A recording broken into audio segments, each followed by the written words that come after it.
Hello friends, अगर आप एक स्टूडेंट हैं या किसी स्टूडेंट के पेरेंट हैं तो पिछले कुछ दिनों से आपने एक बड़ा डिबेट जरूर सुना होगा। जेई मेन, नीट और सीयूईटी जैसे एग्जाम्स में लाखों स्टूडेंट्स बैठते हैं, लेकिन सबसे बड़ी शिकायत क्या होती है? यही कि हमें अपना पसंदीदा एग्जाम शहर नहीं मिला या मेरा सेंटर घर से बहुत दूर है। आज हम इसी पर बात करेंगे।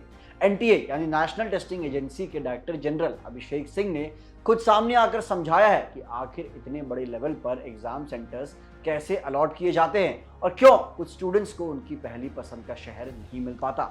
सबसे पहले बात करते हैं इसके स्केल की। इस साल का डेटा देखें तो आंकड़े हैरान करने वाले हैं। जेई मेन में 16 लाख से ज्यादा रजिस्ट्रेशन हुए। नीट यूजी में रिकॉर्ड 22.7 लाख कैंडिडेट्स थे और सीयूईटी यूजी में 15.68 लाख स्टूडेंट्स। इन तीनों एग्जाम्स को मिला दें तो लगभग 55 लाख रजिस्ट्रेशन होते हैं।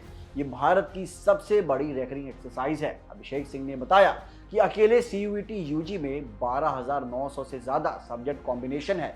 मतलब हर स्टूडेंट का सब्जेक्ट सेट अलग है, उनकी भाषा अलग है और उनकी शिफ्ट भी अलग है। इन सबको मैच करके एक सुरक्षित सेंटर ढूंढना कोई आसान काम नहीं है। अब आते हैं मेन सवाल पर, पसंदीदा शहर क्यों नहीं मिलता। डीजी अभिषेक सिंह का कहना है कि प्रॉब्लम सेंटर्स की कमी नहीं है, बल्कि असली वजह है स्पेसिफिक इंटरसेक्शन।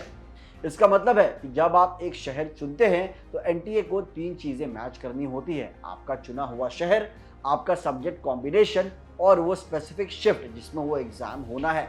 अगर किसी शहर के सारे सिक्योर इंफ्रास्ट्रक्चर वाले सेंटर्स उस शिफ्ट और सब्जेक्ट के लिए फुल हो चुके हैं तो सिस्टम ऑटोमेटिकली आपको दूसरा सबसे अच्छा ऑप्शन दे देता है।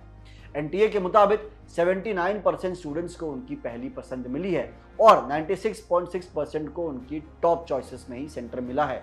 सिर्फ 3.4% स्टूडेंट्स यानी करीब 53,000 कैंडिडेट्स ऐसे हैं जिन्हें मजबूरी में दूर भेजना पड़ा।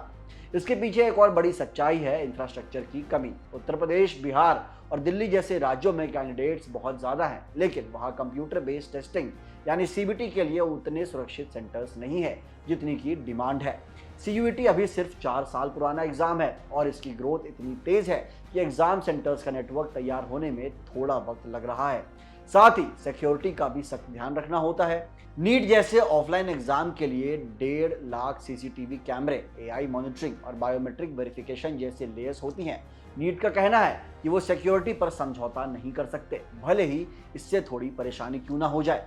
अंत में अभिषेक सिंह ने ये माना कि कोई भी सिस्टम परफेक्ट नहीं होता है और एनटीए लगातार इसे सुधारने की कोशिश कर रहा है। जिन स्टूडेंट्स को दूर सेंटर्स मिले हैं उनके लिए एजेंसी ने एक फ्री रीएलोकेशन विंडो भी खोली है, जहां खाली स्लॉट्स के हिसाब से बदलाव किए जा सकते हैं। तो अगली बार अगर आपका सेंटर थोड़ा दूर पड़े तो समझ जाइए कि इसके पीछे एक बहुत बड़ा लॉजिस्टिक्स और सिक्योरिटी का लॉजिक काम कर रहा है। सभी स्टूडेंट्स को एग्जाम के लिए ढेर सारी शुभकामनाएं और ऑल द बेस्ट। मिलते हैं अगली वीडियो में। जय हिंद।